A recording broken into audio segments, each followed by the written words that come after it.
តែបានយល់ស្គាល់ភក្ត្រាចិនលួចប្រាថ្នាលើស្រីគេងក៏មិនលក់នឹកស្រមៃឃើញតែភក្ស្រីជាប់នឹងមេត្រា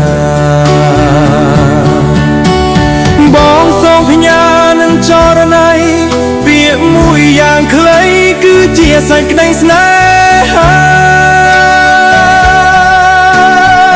សូមអូនមេត្តា